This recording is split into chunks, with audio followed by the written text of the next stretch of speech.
By 1:30, the Mercer farm had been reduced to numbers. The disc had brought 4,800, the grain drill, 72. The big articulated tractor had gone to a buyer from 2 counties over. One machine after another disappeared behind somebody else's pickup, except for the old combine. A faded silver Gleaner L2 sat under the north shed with no lot sticker on the windshield, no number, no bidder card, no place in the sale. When Ross Mercer asked the auctioneer why, the man stopped smiling and handed him a folded copy of his father's estate instructions. 3 words had been underlined twice. Do not sell. Under that, in Calvin Mercer's narrow handwriting, deliver to Ross. Ross read it again. Then he looked across the yard at a machine he did not need, did not particularly want, and had never once heard his father call important. That was the first problem. The second was that Calvin Mercer had been dead for 9 weeks.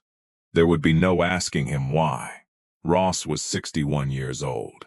He farmed 30 miles east, near the edge of the Flint Hills, with a newer combine, 2 newer tractors, and enough equipment already sitting under roofs. His father had died at 86 after working the same north-central Kansas ground for more than 6 decades. Calvin had left clear instructions. Lease the land. Sell the house when the family was ready.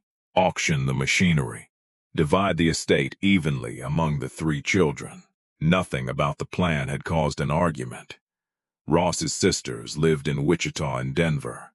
Neither wanted farm equipment. Ross had his own operation and no reason to drag home machinery that had already done its work. The auction was practical. It was fair. It was exactly the kind of ending Calvin Mercer would have approved. Except for the combine.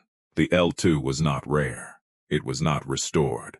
Its silver panels had gone dull, 1 cab corner was rusting through, and the hour meter showed more than 6,000 hours. The unloading auger had been patched twice. The seat had a split running down the middle. Dust had worked into every seam in the cab until the whole machine smelled permanently of wheat chaff, hot belts, and old hydraulic oil. It looked less like an heirloom than a machine that had simply been forgotten. Ross had been around it since he was a teenager. He remembered riding the ladder while his father eased it from one field to the next. He remembered sleeping in the grain truck while the combine ran after dark. He remembered holding a flashlight under the feeder house while Calvin changed a belt and told him not to drop the wrench. But memory did not explain the document. Calvin had sold better equipment. He had traded tractors he claimed he would keep forever. He had scrapped a pickup that had belonged to Ross's grandfather. Yet this machine had been separated from the estate itself. That meant it was not an accident. And Calvin Mercer did not make sentimental gestures by accident. The auction ended shortly after 4. By sunset, the equipment yard looked stripped. There were pale rectangles where tires had protected the grass, ruts where trailers had turned, and a few forgotten chains near the loading chute. The farm had been converted into checks, lot sheets, and signatures. But the L2 was still under the north shed. 1 machine left out of the accounting. Ross stood beside it until the light drained out of the yard. Then he climbed into the cab. The key was still in the ignition. He did not turn it. On the metal panel beside the seat, his father had written service dates in black marker. Some were recent. Some had faded almost white. At the bottom was one date Ross had seen before but never thought about, June 1986. Under it, Calvin had scratched 4 words into the paint with the point of a pocket knife. 31 days, no rain. Ross stared at the words. He remembered that summer. He had been 17. He remembered heat, dust, his mother bringing sandwiches to the field, his father coming home after midnight and leaving again before sunrise. What he did not remember was why. Over the next 2 weeks, the estate moved forward. The buyers collected their equipment. The attorney filed documents. The house was inventoried. The land lease was negotiated. Ross took the combine home because the instructions required it. He parked it in the West machinery shed and tried to treat it like an item that could be dealt with later. But every time he walked past the cab, he thought about that date. June 1986, 31 days. No rain. Finally, he called Marlene Voss.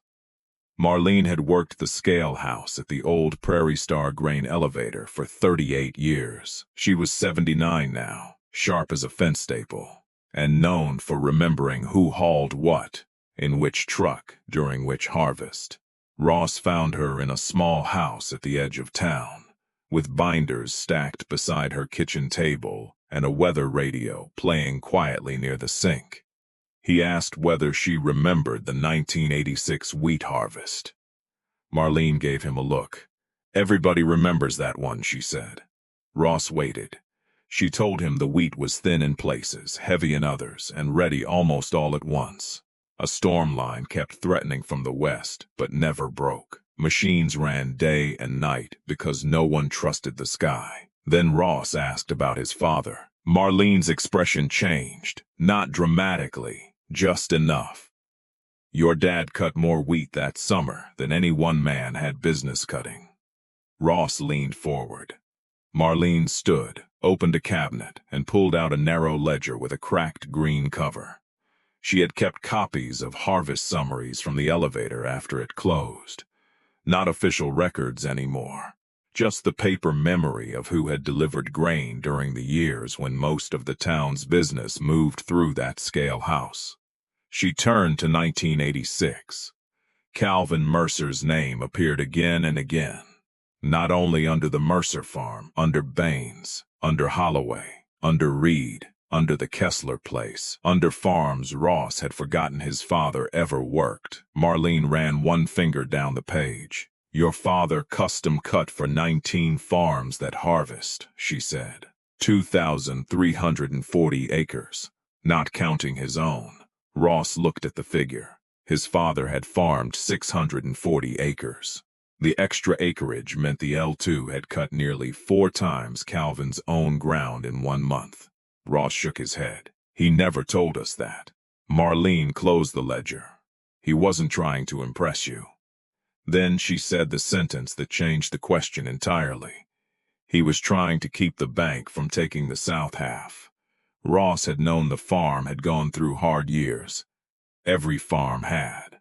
He remembered his mother stretching groceries, remembered calves sold earlier than usual, remembered arguments that stopped when he entered the room. But he had never known the land itself had been at risk. Marlene told him to speak with Dean Rourke, the retired loan officer from Farmers State.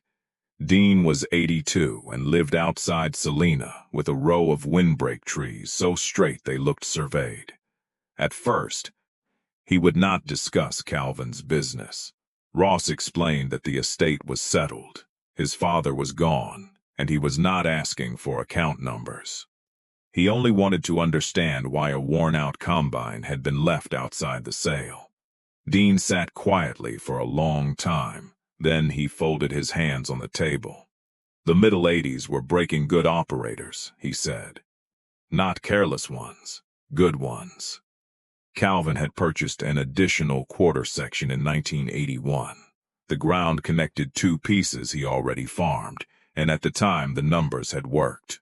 Then land values softened, interest costs climbed, and 2 weak crops landed almost back to back. By early 1986, the bank wanted a principal reduction before it would renew the next operating line. Calvin did not have it. Selling the south half would have covered the demand. It also would have cut the farm in 2. Ross remembered that ground. A long slope above a creek, hard to plant cleanly, but part of the route between every other field Calvin owned. Lose it, and the operation did not simply become smaller. It became harder to run. Dean told him Calvin had come into the bank in May with a plan. His old combine was failing. The final drive was slipping, the cylinder bearings were hot, and repairs would cost money he did not have.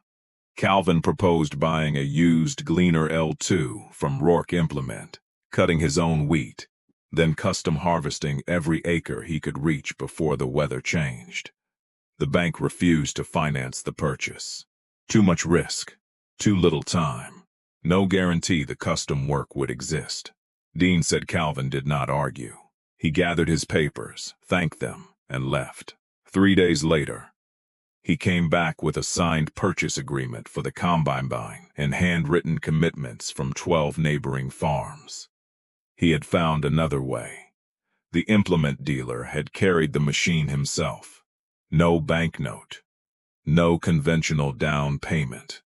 The dealer kept the title until after harvest, and Calvin agreed to make the first large payment from custom cutting income before September 1st. Ross asked why any dealer would accept that. Dean gave a small shrug. Because your father had done business with him for 20 years. And because Calvin never asked a man to trust something he wasn't prepared to work himself to death proving. That line stayed in the room. Ross drove next to the old implement dealership, though it had changed names twice and now sold lawn equipment out of the front building. The original owner, Everett Rourke, had died years earlier. His daughter, Janice, still kept the company records in steel cabinets behind the parts counter. She found the file after nearly an hour. Inside was a carbon copy purchase agreement dated May 27, 1986. Gleaner L2 combine. Used. 4 years old. 1 damaged side panel. New separator belts installed before delivery. The payment terms were written in Everett Rourke's hand. First payment due September 1. Additional payment after fall harvest. Title retained by seller. At the bottom, beneath Calvin's signature, Everett had added one sentence. Buyer expects to cut no less than 2,000 acres for hire. Ross read it twice. Janice handed him another paper. It was a service ticket from June 19. Unloading auger gearbox failure. Repair completed in field. Labor deferred. Dad remembered that night, she said. Storms were building west of Concordia. Your father had 300 acres down and another field waiting. He told Dad if the machine sat until morning, the whole plan might come apart. Ross remembered the night. He had been there. He remembered lightning on the horizon. He remembered lying under the grain truck with mosquitoes whining around his ears. He remembered Everett Rourke's service pickup arriving after dark. What he had not understood was that the men working under that combine were not only saving a crop. They were saving the farm's shape. The gearbox was changed before midnight. Calvin ran again by 12:30. The rain never came. For 31 straight days, the L2 moved from field to field. Calvin cut his own wheat first, then followed the handwritten list on the dashboard. He cut for widows whose equipment had failed, for operators whose combines had been repossessed, for neighbors who paid by the acre and fed him at the field edge, for farms 20 miles north and 30 miles west. Ross hauled grain when he was not helping at home. His mother kept the books. Calvin slept in pieces, 2 hours in the pickup, 40 minutes in the cab. A shower every few days when somebody forced him back to the house.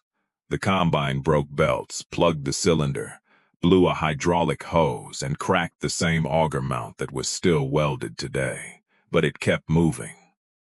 At the end of the 31st day, Calvin had cut 2,340 acres for hire. The custom income covered the first combine payment. It also covered the principal reduction the bank had demanded. The South's half stayed in the family. The operating line was renewed, and the farm entered another season. Ross drove home with copies of the ledger page, the purchase agreement, and the field service ticket. He spread them across his kitchen table. For the first time, he could see the entire year as his father must have seen it, not as memory, as accounting. Acres, hours, fuel, repairs, payments, days without rain. Calvin Mercer had never been a man who explained fear. He converted fear into work, then filed the result away where no one had to see the cost. That was why Ross had missed it. As a teenager, He thought his father was simply harvesting. He had not understood that each pass across a neighbor's field was buying back another piece of their own. The combine was not valuable because it was old. It was valuable because it was evidence. Calvin had kept the L2 for 38 years after that harvest. He used it as the main machine until the late 90s, then as a backup, then for small fields, seed wheat, and the kind of odd jobs that never justified bringing out newer equipment. By every normal calculation, he should have sold it. The repairs eventually exceeded its market value. Parts became harder to find. The cab leaked dust. The auger patch showed through 3 layers of silver paint. But Calvin kept it maintained, not restored. Maintained. There was a difference. A restored machine is made to look backward. A maintained machine is expected to work again. Ross called an appraiser. The number came back at $7,900. Honest, reasonable, unremarkable. Ross thanked him and put the paper in a drawer. Then he hired a mechanic to go through the L2 from front to back. They replaced belts, rebuilt a leaking hydraulic cylinder, cleaned the fuel system, repaired wiring behind the instrument panel, and changed the bearing in the unloading auger. They did not repaint it. They did not polish the panels. They left the welded crack visible. That weld had been made on the night the plan almost failed. Covering it would have made the machine prettier and the story less true. The next June, Ross planted 12 acres of wheat on a small field beside the county road. His newer combine could have cut it in less than an hour. Instead, when the wheat turned gold, he backed the Gleaner L2 out of the shed. The engine smoked for a moment. The separator engaged with a shudder. Then the old machine moved into the field. Ross's daughter, Claire, rode with him for the first round. She was 34 and had begun managing more of the operation. She knew the combine had come from Calvin's estate, but not why it had been excluded from the auction.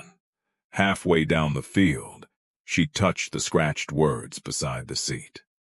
No rain. What does that mean? She asked. Ross looked through the dusty windshield at wheat folding into the header. He could have given her the short answer. He could have said the machine saved the farm. But that would have made it sound like luck. So he told her about the bank, the quarter section, the handwritten commitments, the field repair under lightning, the 2,340 acres, the payment made before September 1st. Claire listened without interrupting. When he finished, she looked back through the rear glass at the clean line of stubble behind them. So Grandpa kept it as a reminder. Ross thought about that. No, he said. I think he kept it as a record. The combine reached the end of the field. Ross lifted the header, turned, and lined up the next pass. For most families, records are paper, contracts, receipts, ledgers, canceled checks. Calvin Mercer had kept his record in steel. It had 6,000 hours on it, a cracked seat, a patched auger, and one sentence scratched beside the operator's seat. 31 days, no rain. The farm Calvin built was finished now. The land had been leased. The house would soon belong to someone else. The equipment had scattered across the county one lot at a time. But the south half was still connected to the north. It had produced wheat for another 38 seasons. After the summer, the bank nearly forced its sale. 38 seasons of grain, 38 seasons of rent, repairs, taxes, births, funerals, and family decisions, all stacked on top of 1 month when a tired man in a used combine refused to stop moving. At the auction, the L2 had been worth $7,900. In Calvin Mercer's private accounting, it belonged in a different column. He had not left Ross a collectible. He had left him the receipt for survival.